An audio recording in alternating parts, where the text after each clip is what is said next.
Hey guys, Rouse64 here, welcoming you back for some more Pikmin series. In the last episode, we defeated the segment Cropster and defeated the Cavern of Chaos. In this episode, we're gonna head straight into the Wistful Wild for a wonderful day in the sun. Just kidding. It's our last above ground treasures that we need to collect. I'm just gonna get out a bunch of lights. I don't feel like dealing with all this. Alright, we got a couple leaves, but they won't even matter, because we're heading into the last two dungeons of the game. Yep, and of course, the stupid other treasures isn't even here. Alright, well, we got a purple potion out of this. I think I'm gonna glitch this out.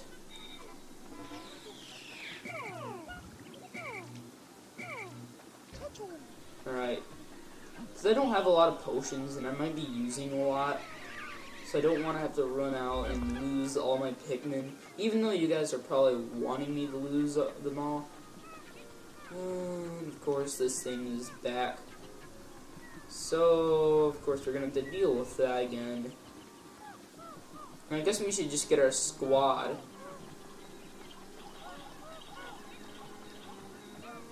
Okay. Let's just go and get our squad out, and actually just wait until this pinecone get back. I sound like Sid the Sloth. That's what I'm trying to sound like, hopefully. Oops. Well, guys, I'm not trying to do that. I don't need to run into technical difficulties before we enter this next dungeon, jeez. Okay. So this treasure is back. And it's only 15 Prokos, but I still think it's the most worthful one because it is a pinecone, therefore it is special. I don't know, I like pinecones. I'm gonna start a pinecone business someday. Watch that be a Facebook page, kind of like Steve the Red Pikmin. Oops. I want to get out no blues at all, apparently. Okay. And let's get out about 15 reds, 15 purples, and 25 yellows. I might use this combination of Pikmin for the next dungeon too. I don't know. I always bring 20 whites into almost every dungeon, just because. So I got 15, 25, 25, 20, and 15. Alright, let's go. And I know the audio is a little bit bad in the last episode. I'm trying to fix it. You know, I'm still trying to find combinations of the audio and the game audio and my commentary so that it sounds perfect, because I know in my videos I'm still a little bit quiet, but if I turn up my my commentary, you just hear a bunch of psh in the back. And I know episode 37, I really have to apologize for that. There's lots of problems with those, mainly because the game audio is really loud and like it deafens you and you can't even hear what I was saying. It was, whoa, Matites in the eggs. Okay, I've not seen Matites in a while. But we dealt with it. And for some reason, I don't know why this treasure has to appear back here again.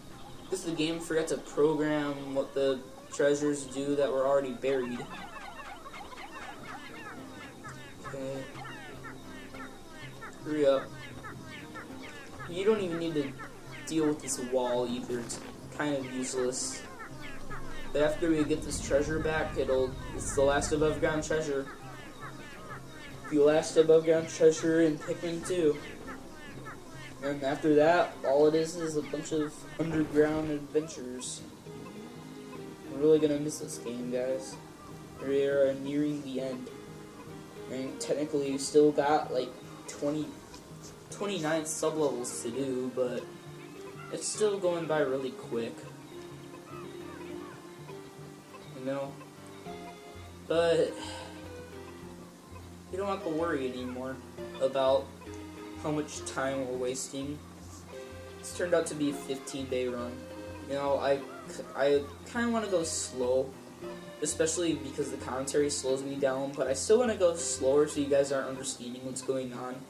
Otherwise, I would do a 12-day run and it'd all be rushed. You know what? Maybe I'll do a 12-day run challenge someday. I'll have to practice Pikmin 2 a lot more again, and I might be resetting a lot, but, yeah. You know, in Pikmin 1, I could do a 10-day speed run, but it doesn't really mean anything. You know, I'm not really sure if there is a 10-day speed run. I think people are considering it 10 days of Pikmin 1 a speed run, which means that I have done a speed run of the game before, at least, because I don't even know how people do 10 days. I can see 9 or 8, but 6 or 7 seems really hard to do. Anyways, let's just go head on to our last dungeon. I don't want to leave my purples behind. Actually, I think 15 is a little bit overkill. You know what? I'll do a challenge. I'm willing to do a challenge.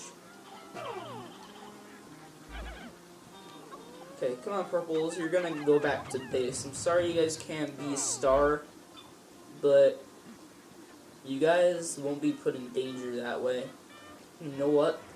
This next dungeon is basically a huge boss rush. And the next dungeon is the final dungeon. You know what? I'm only gonna bring 10 purples. Only 10. And why is the music so quiet? Oh, it's because I turned down the volume. Why did I turn it down? Oh, it's because you guys wouldn't hear it. Okay. Okay. So put them back. We get out 5 more reds. Alright. They're all flowers, which is good. And you know what? I feel like giving the reds a lot more love in these episodes, you know? And I don't feel like cutting that out because it didn't really take away too much. Plus, I kind of want to show you guys what I did. Otherwise, I would have forgot to tell you what I did. If you guys still can't infer what I did was put back my purples and got my reds out. So now, 10 purples and 20 reds. I guess that one red is going to be all lonely again. Alright, so it's the final dungeon. Let's go. And those Pikmin are like hesitating to jump off the edge. I think it's a bamboo shoot. I don't know. I'm detecting howls of countless creatures in this hole ahead. It is nearly deafening. Sound analysis indicates a wide variety of creatures nesting here. It is a melting pot of life. Mr. President, be extremely careful. Olimar, your job is to protect his life at all costs. So, this dungeon is the final countdown of the bosses. This dungeon is called the Hole of Heroes. This is the longest dungeon in the game. 15 sublevels. It even beats the last dungeon, which has 14 sublevels. It has all hazards, but for some reason it only has 13 treasures, which means there's 1 treasure on every floor, except for 2. And I believe those 2 is sublevel 5 and 8. Oops. And when I said that, I think that the timer said had a 5 and an 8 on it, and then a 0. And there's no sublevel 5, 8, or 0. So, I don't know why I think that's hilarious, but I guess it is. Anyways, with this first sublevel, there's a treasure. There's a lot of stuff. They remixed a lot of the enemies and put the enemies in really, really bad places. Mostly because they want this to be a harder dungeon. I mean, this is recommended to be one of the last dungeons you tackle. So it only makes sense if they made it a little bit harder, right? Because I see the exit over there. I'm tempted just to like run for it. They got the treasure. I'm just gonna run for the exit now before any of my Pikmin die. Corpulent nut. Alright, that is literally how fast some of these sub-levels are in this dungeon. It's not very hard. Anyways, I think we have time for one more sub-level because I am trying to keep these videos a little bit shorter. And I know I didn't really show off a lot. Whoa. Oh, of course the antenna beetle is here. Let's try to kill him first, so I can tell where the treasure is. And luckily, he was right in my face to begin with, so it doesn't even matter. Okay. What do I want to bring? There's electricity, I believe there might be poison, and just stuff to kill with purples, I guess. Whoa, hello. You're gonna be a nuisance, aren't you?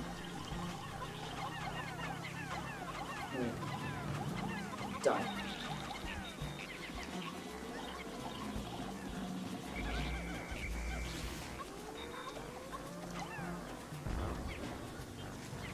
Alright.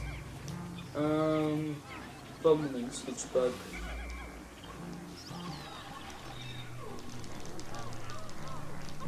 Whoa. What?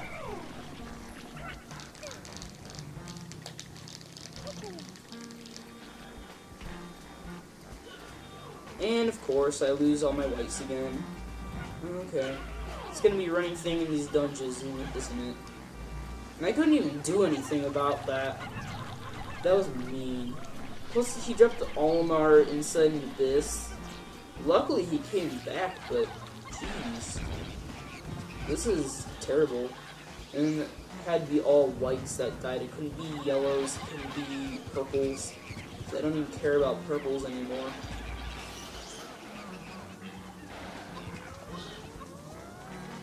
Can you tell?